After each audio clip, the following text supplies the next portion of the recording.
I'm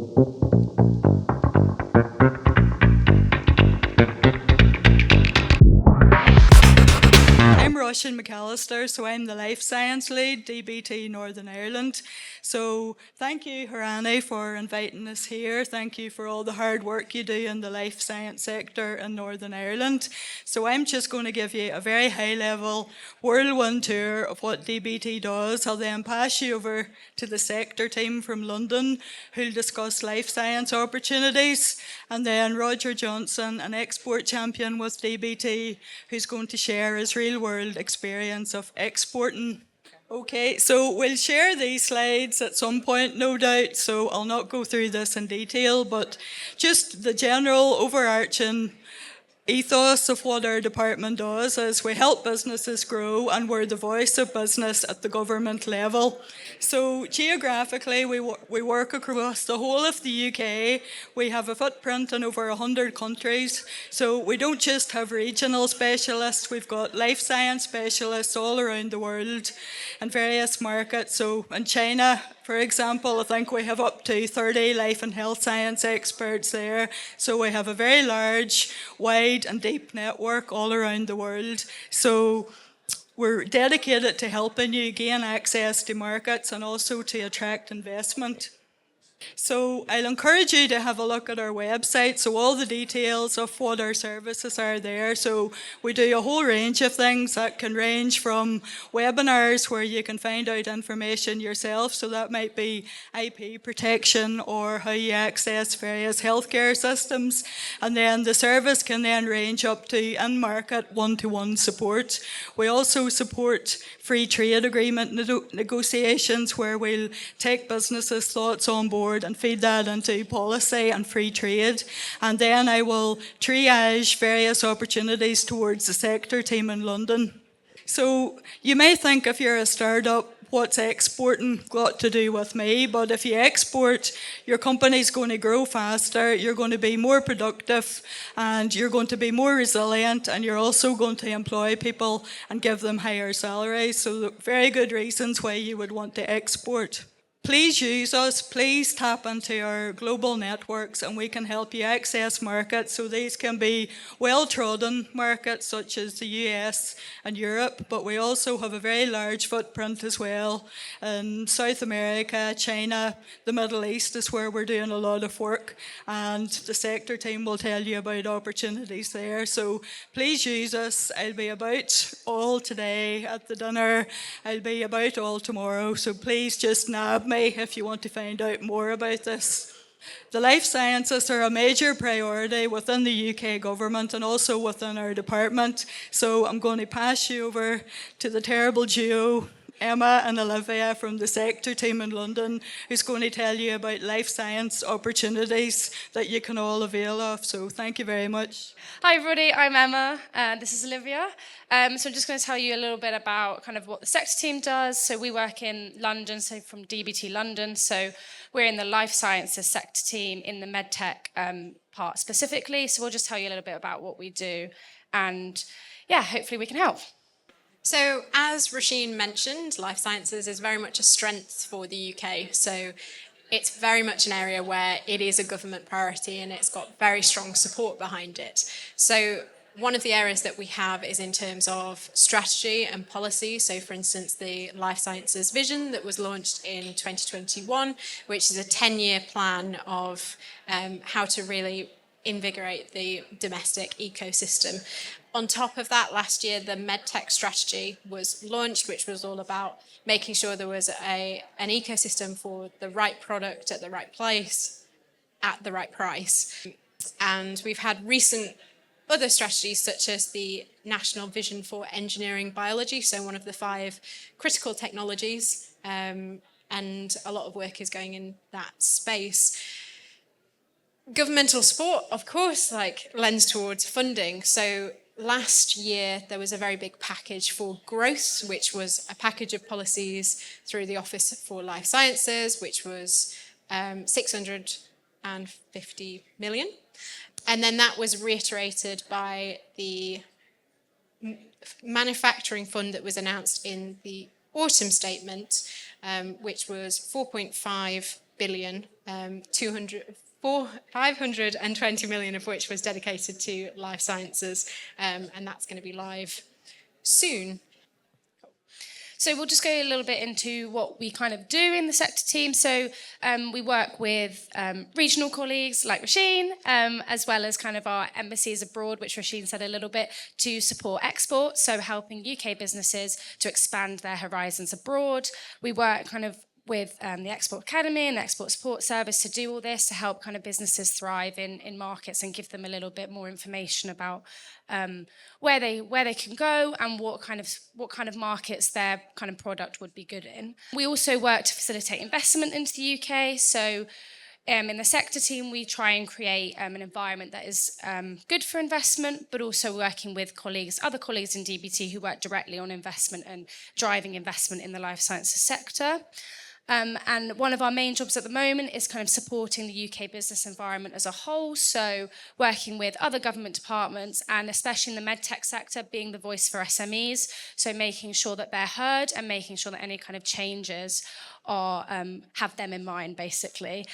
So we've been working very closely with the MHRA, so the regulator, so on the future regulations for medical devices, there's a questionnaire. So if you have a company that does basically sell into GB market, so that's kind of England, Scotland, Wales, then if you would like to give feedback on that, do let us know. The MHRA basically are asking for information on how it will affect your company when their new regulations come into play. So it's really important that we kind of help them give this kind of feedback, and then they can kind of take all those things on board. So if you want any information, we're just behind that sign there, so do come over and then have a chat. But as I say, yeah, we work really heavily on SMEs just because the medtech market is kind of full of SMEs, as you all know. And we've got different kind of team members covering different sectors as well as different areas geographically. So we'll go into a little bit more about the sectors there, but that's just an example.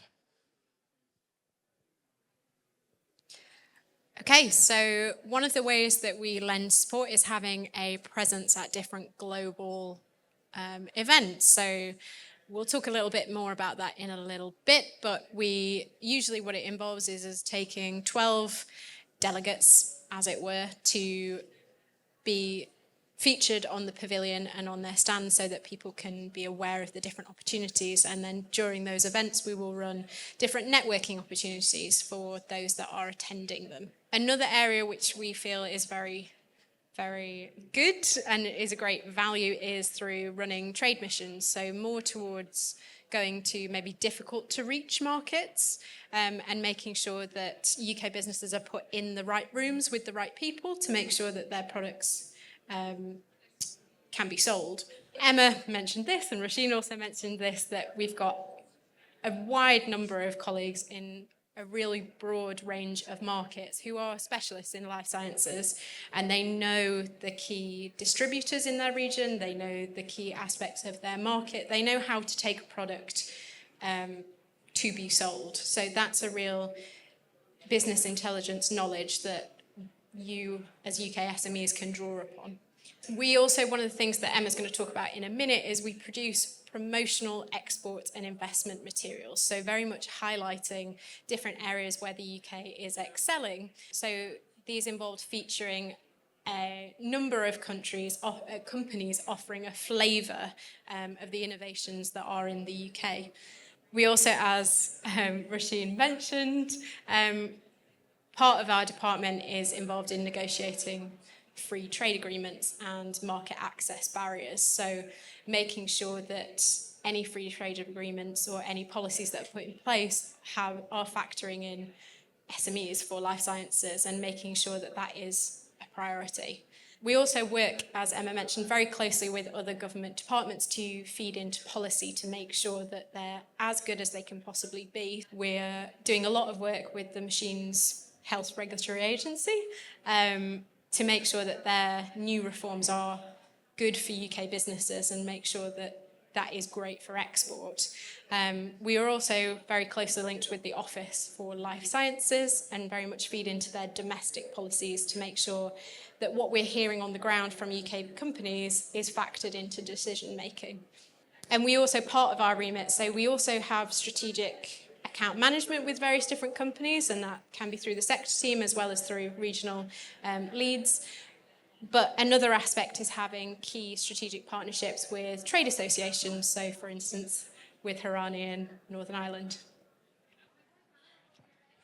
Okay, so just a little bit about the kind of subsectors we focus on and the offers that we have available. So what we call an offer is an export offer, really. So we work with trade associations and the sector more broadly to kind of showcase specific expertise that the UK has over kind of other markets in the world. So these will be in specific subsectors. So these are kind of ones we feel that we have particular offers to give. So these will include UK companies. So we kind of reach out to trade associations and they kind of give us innovative companies, but very much a flavour of what the UK has to offer. We try and kind of cover regionally. So all the regions are kind of are offered a place in this. So just to show the real innovation the whole of the UK has, basically. And these will be sent to our colleagues overseas so that when they're promoting the UK sector, especially on these kind of big five things, we'd say, they have like a real kind of handbook as what the UK is really excelling at. And then they'll come back to us with any questions and more companies and that kind of thing.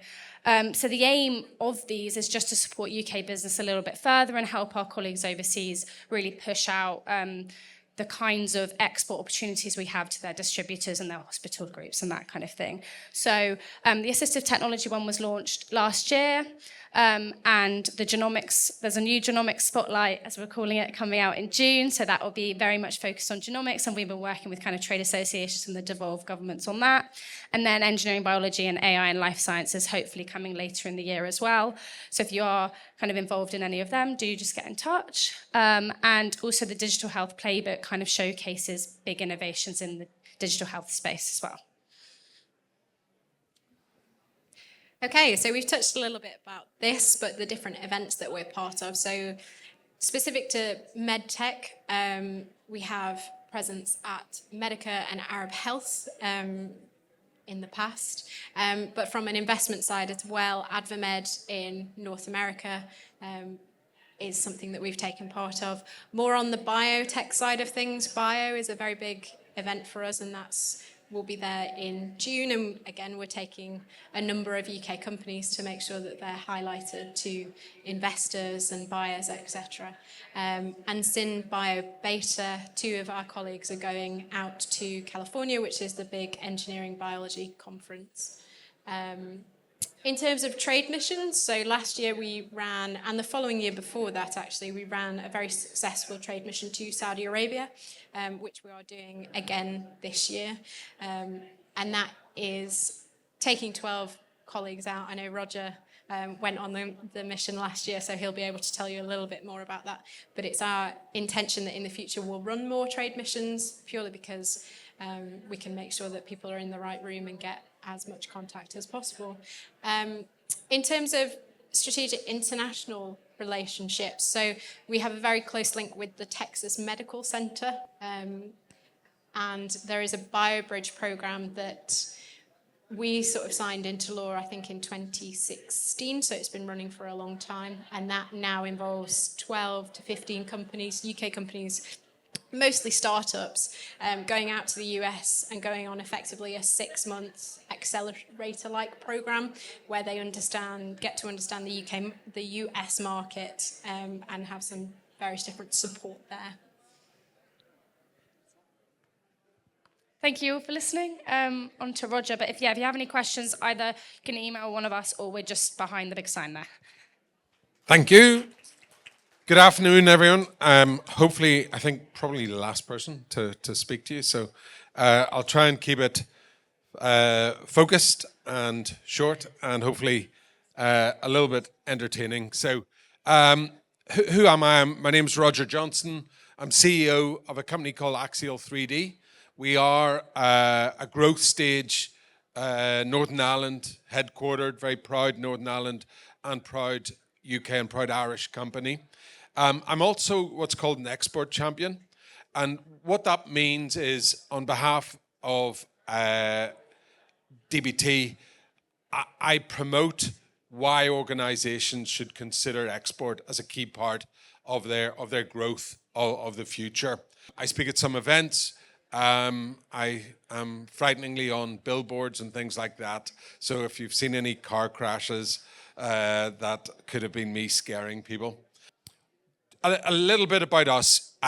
We turn any medical 2D image into an incredibly precise 3D. And from that 3D understanding, you could put it into an AR, VR headset and do clever things with it. You could print it. You could take it a stage further and create even something like a patient-specific hip or knee joint. So about 40% of all knee joints today either need to be revised and replaced within 5 years, or at least for the men among us, just need to man up and limp about a bit. It's not that bad. So it's a huge amount of joint replacements don't go as you would want, where if that was a patient-specific device, so it's a perfect fit for your hip joint or knee joint or whatever, then that number tends down to a very low single digit. So patient-specific medicine as a direction of travel is a huge theme, and hopefully we're pretty much at the core of that. So that's what our company do. Most importantly, our market is globally. So our mission in life is for as many patients around the world to have 3D and patient-specific care pathways at the core of how they're treated, whether in the first world or indeed in the third world.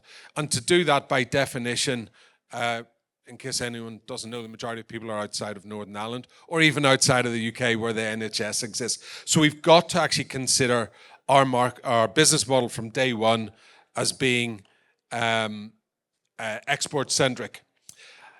I'm going to talk a little bit about what it takes to be a successful exporter, but then also context it with some of the recent presentations from DBT, from ABHI, and some of the other ones earlier today. I do want to be really clear. There's an incredible amount of innovation in this room and in Northern Ireland. It's also a much more mature innovation than when I had my first early stage Northern Ireland startup, when I joined a team back in the mid-1990s. And I remember going to University of Ulster, hope the person's not in the room, and we were very naive in Northern Ireland about what innovation. We could see what was happening in Cambridge and Silicon Valley. I remember I met this guy and he said, "We have the best innovation ever." And I said, "What's it about?" And he says, it's called search. And I went, "Wow, that's amazing. Is that like Google?" And he said, "Yeah, but ours is better." They didn't actually get anywhere. It's a surprise. So people were very naive. Lots of great talent. Now we've got third and fourth generation innovation coming out of Northern Ireland. So we've learned a lot, but it's important that knowledge, that not everyone who starts a company needs to put their hand in the fire and go, "That's really hot, I don't want to do that again." We've got to learn from that third and fourth generation of experience. So the first thing I would say is, if you're starting a company, whatever market you're going after, be really clear on what your proposition is and who your customer is. Again, one of the really scary lessons I've heard is people go, "My solution platform, whatever, it's so flexible, you should see how many problems it can solve." That's a really scary thing to say. You want to be really good at solving one problem and become a market leader in that, and then that earns the right for you to then have a second problem that you solve that's analogous and close to hand, and then a third maybe. It's called bowling pin theory. So it says, hit the first pin and then pins that are related to it. You've got a right to be successful in those. So if you ever start thinking, "I could solve 1,000 different things, 500 different parts of healthcare," you need to just have a cold shower and then go, "Okay, which one am I going to focus on?" That needs to be not only how you describe it, but actually in terms of the benefits to your patients or customers or clinicians or healthcare systems or payers or providers, wherever you're focused. Target markets. So again, to start looking at why exporting. When I grew up in early stage companies in healthcare, the NHS and the HSE were amazing organizations or groups of organizations for early stage Northern Ireland companies to innovate in, to learn in, to do clinical trials and to get your first sales in, to prove the business model, to prove the efficacy, get your clinical studies. And the logic for that was, of course, it's on our doorstep, whether the doorstep required a drive across the border, whether it required us to get a boat, or whether it required us to drive to one of the trusts in Northern Ireland. And the logic of that is absolutely still holds. However, I think we all do need to recognise the stress that the NHS is under. It's the same amazing people providing the same amazing care, but the resource availability aligned with our healthcare needs has fundamentally changed. So just because 15 years ago you could get your clinical trials or whatever done in partnering with a local organisation, you'll find the same willingness, but just a takeaway. Until we get some sort of correction, you may actually need to start looking further afield, at least for some of the support in those early stages of your company. So when we look at my specific market, we focus on orthopedic and cardiovascular, which are big collectives where there's patient-specific treatments. Could be joint replacements, could be surgical planning, or could be device selection. And those are also big markets, so they justify a focus for us. But again, we've got to be really, really clear on not only what the specific offerings are, but how we're going to get to them. So this is where let me start segueing more into some of the organizations you've heard from here today. Again, if I go back to 25 years ago with that first company, I had the fortune to engage with both IDB and DTI, as it was back then, Department of Trade and Industry. And I had some interesting experiences. Again, I hope none of you are old enough to have worked back then. IDB, I remember asking one of them, could they help me? They were great at inward investment. Northern Ireland needed jobs. And I said, could you ever help me meet this company in the US? They said, well, we know them well, but if we helped you, we're going to help everyone. So that wasn't a great message. And then I spoke to DTI just to share the hurt over in London. And I said, could we go on a trade mission? They said, we're a wee bit small. We only take public companies. So how the world has changed. These organizations, it's not that I'm not paid to this. They're awesome organizations now. Now, like all of us, we all have our little foibles. But honestly, what they do, they're now an essential part of startup, early stage and growth in the UK and especially in Northern Ireland. So where you might have gone, I don't have time to go and talk to INI or ABHI or DBT, that's the wrong answer. We now need to think of these as fundamental levers and accelerants for your growth strategy. Also, one of the great things since my days back in the 90s, they're not fighting against each other. It's not either or. These organizations all network, all collaborate, all share the same customers. We don't actually get that. At times I talk to some of the DBT guys and and they're really embarrassed as if they're competing against each other. We don't collaborate well together. That's actually not my experience. And some of that is just relative to the past. But honestly, I would advocate anyone who's in an early mid-stage company who don't think that you're engaged enough or you're not spending much time to spend some time. If you look at some of the resources that are available to you, you've seen on some of the slides. So they are absolutely game-changing.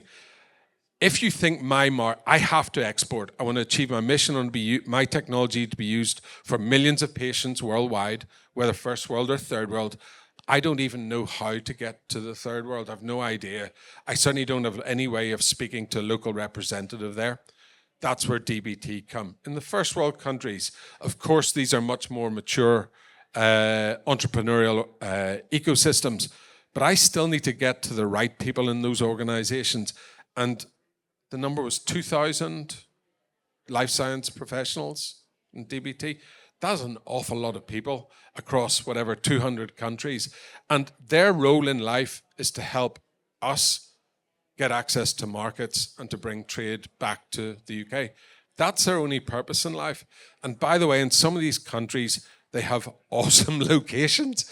So you go to one of the British consulates in some of these countries and you go, I want to get 20 guests to come and see this. people will come because they want to go to the British consulate. Go to Hong Kong, honestly, if that's a marketplace for you. You know, you have to hold them back, put security on to keep people away from coming in. So these are very, very, I'm only being slightly tried in this, but these are very, very powerful networks that we have. And my biggest problem with them, I don't use them enough. If I look to then, they all play different roles. Go to some of the examples again with DBT there. The trade missions. The trade missions are invaluable. We were in Saudi Arabia, which was an absolutely fantastic market. To date, we've really focused on Europe and the US. And now we're starting to move into the Middle East. And the Middle East, of course, everyone thinks UAE, but actually by far and away the biggest market going forward is going to be Saudi Arabia. For those of you who watch any of the news, Saudi Arabia are creating this city because they can, which is called the Line. And it's, 70 miles long. It's going to have the workers, there's tens and hundreds of thousands of workers. They've created a full-time healthcare system of 685 people who are just looking after the workers, not the city, but the people building the city. And we got to meet the lady who's running that health organization. We got to meet the executives of the National Guard, which is the biggest healthcare system, the Ministry of Health. We have proposals, 3 months ago, whatever it was, with 4 of these organizations. They're all multi-million-pound proposals. ABHI, on behalf of DBT, run some of these overseas exhibiting events. So Dubai Health, if you have any interest again in Dubai, awesome. ABHI, again, we're talking about the programs they run in the US. We were on the one that came back from Minneapolis. It's absolutely fantastic. It's not just a bit of marketing hype and suddenly you're going to meet the C-suite, but you don't actually meet their administrators. It's not like that. My team are presenting to the key folks at the top of the office in these hospital systems, in medical device companies, in the insurance payers. It's NIH and NIH, if you want to apply for grants, you want access to their regulation and the rest. So these are really, really fantastic resources. And I can't say enough about them, which is why I'm very proud to be an export champion. A couple of other thoughts, sorry, I'm conscious of our time. One of my big advice to you, not only be really clear on what it is that you're selling and who it's to and what the benefits of it are, patents. I always thought patents were like an ego thing. I'm not a serious software company if I don't have a patent. I've had 4 companies before where we had ego patents. I've now found in healthcare with our technology, we have a patent approved by the US Patent Office, dated back to 2016, that says any medical 2D image, MRI, CT, automatically turning that into 3D. That's it, broad, and it covers orthopedics, cardiovascular, neurovascular, oncology, all the ologies. Little axial 3D, who own that patent? We now have, at this stage, it was 14 US patents, it's now 14. Those are all based on this fundamental patent. The value of that patent, when I go and talk to J&J or Stryker or Smith & Nephew or any of these big organizations, let me tell you, they do love my technology and they think our accent's really cute, but actually these guys are really, really focused on how do they make a difference and how do they stuff it up to their competitors. That's what they're focused on. And actually, as we move forward and look at how do you sell your technology and how do you reach hospitals, as we heard earlier, it's not just the NHS that is struggling for healthcare demand against available resources, and how do I actually get to that? So that exists to different degrees around the world. So actually, in terms of, if you think about a product, especially if it's not reimbursable under some of these payer organizations, actually working with a medical device company and attaching your product to be part of that medical device company, they're already getting significant reimbursement many occasions. If they're selling knee replacement systems, if they're selling stroke care systems, whatever it happens to be, or pharma, and actually providing your technology as a value enhancer to their customers, to allow them to gain market share, you might actually find that they're willing to pay you quite a lot of money for your product. And you sell once to, let's say, Smith and Nephew, and they've got 100,000 hospitals worldwide, as opposed to selling individually to 100,000 different hospital systems. So again, just a thought, certainly as a technique, it's working for us. As a final thing, I just want to say, so another core building block is people always talk about, I've got a really strong team, both in terms of your leadership team and in terms maybe of your advisory board. Of all the things, I've raised VC money now 12 times, and they don't give you BS. They say, we invest in teams. So if you're putting teams together, it's not a team that you think's really good in the pub or in your lifetime you think's really good. It's one that the market's going to feel really good about. So just to give you an example here, this is my advisory board. Mark used to run imaging for GE Healthcare, or GE globally. Teresa, she ran healthcare and public sector globally for AWS. Before that, she ran healthcare and public sector for Microsoft in North America. We've got some awesome clinical experts. Amy runs a 3D lab at Mayo Clinic, without doubt the biggest hospital system user of 3D in the planet, doing a huge amount of not only cases but also innovation or research. And then actually a chap, I talked about bowling pin theory, Rene White. That's based on a book that I would advocate for all of you, not because of Rene, called Crossing the Chasm. If you haven't read Crossing the Chasm, it documents why so many early stage companies fail and what you need to do to move from an early adopter market to a early mainstream market, which is the key bit where your company will scale.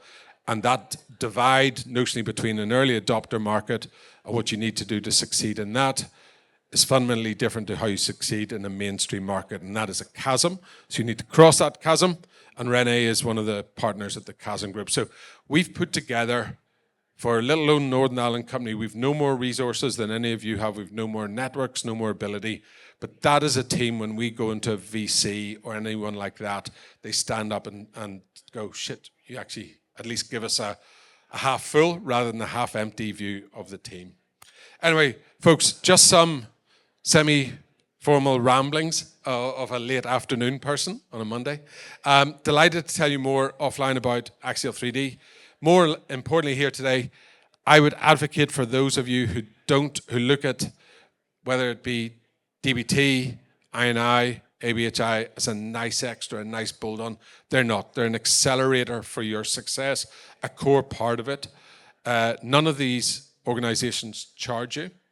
You often get subsidies, you can get grants from certain of them. So maybe rather than hiring that market researcher or that salesperson, that next hire might be better actually spending time with these organizations and understanding how you can accelerate a lot of your understanding and access to market rather than paying something to invent that from scratch, which is sort of my put your hand in the fire and work out how long it takes for you to build a channel of 20,000 medical device companies around the world by yourself. Or, plan B, ask DBT for some help. And they know all of these organizations. Anyway, I'm probably out of time. Thank you very much. Enjoy the drink, the cheese, the wine. And if anyone wants to speak, please give me a shout.